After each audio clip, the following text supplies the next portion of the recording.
বহাগ বিহু অসমীয়া জাতিৰ এক আয়ুসৰেখা পাচলি। অসমীয়াত বিভিন্ন জাতি জনগোষ্ঠী জনজাতিৰ সংমিশ্ৰণৰ ফলত গঢ়ি উঠা বৃহত্তৰ অসমীয়া জাতিৰ সংহতি আৰু সম্প্ৰীতিৰ সাঁকো এই বিহুৱে ৰচনা কৰে।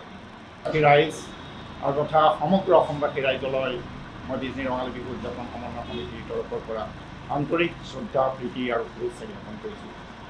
অতি হেঁপাহৰ ৰঙালী বিহুটি অহা 31, 1, 9 আৰু 10 বহাগত যথাক্ৰমে 14, 15, 23 আৰু 24 এপ্ৰিলত 4দিনীয়া বৰ্ণিল কাৰ্যসূচীৰে উদযাপন কৰিবলৈ আমি ব্যাপক প্ৰস্তুতি লৈছোঁ।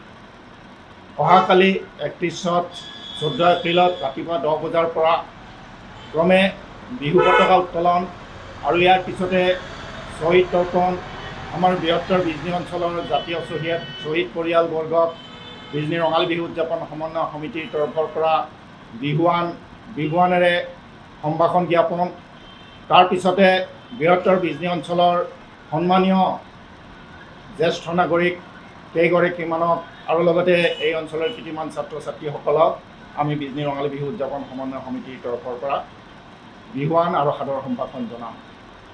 ইয়াৰ লগে লগে আমাৰ বিজনী অঞ্চলৰ বিভিন্ন থলুৱা জাতি জনগোষ্ঠীৰ কৃষ্টি সংস্কৃতিৰে সমৃদ্ধ বিভিন্ন অনুষ্ঠান প্ৰতিষ্ঠানৰ দ্বাৰা এক বৰ্ণাঢ্য সাংস্কৃতিক শোভাযাত্ৰা উলিওৱা হ'ব। আমি বিজনী অঞ্চলৰ সমূহ ৰাইজক আন্তৰিকতাৰে অনুৰোধ জনাইছোঁ যাতে এই সাংস্কৃতিক শোভাযাত্ৰাত আপোনালোকে আহি অংশগ্ৰহণ কৰি সফল কৰি তোলে।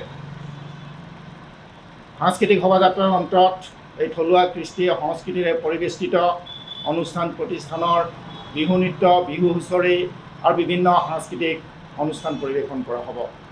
1 বহাগত ছাত্ৰ ছাত্ৰীসকলৰ মাজত ৰাতিপুৱা 10 বজাৰ পৰা বিভিন্ন ক্ৰীড়া প্ৰতিযোগিতা, সাহিত্য প্ৰতিযোগিতা অনুষ্ঠিত হ'ব আৰু ইয়াৰ পিছতে 9 বহাগ 23 এপ্ৰিলত আমি আবেলি 5 বজাত এক বৰ্ণাঢ্য অতি আকৰ্ষণীয় মুকলি বিহু প্ৰতিযোগিতাৰ আয়োজন কৰিছোঁ।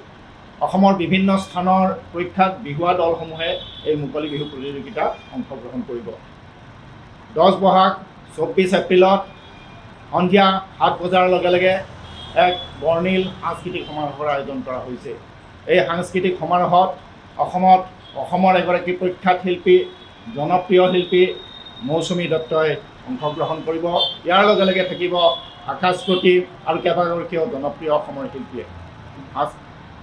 সাংস্কৃতিক নিবাসী ৰাইজৰ উপস্থিতি আৰু সহায় সহযোগিতা আমি বিজনী ৰঙালী বিহু উদযাপন সমন্বয় সমিতিৰ তৰফৰ পৰা আন্তৰিকতাৰে কামনা কৰিছোঁ। ধন্যবাদ।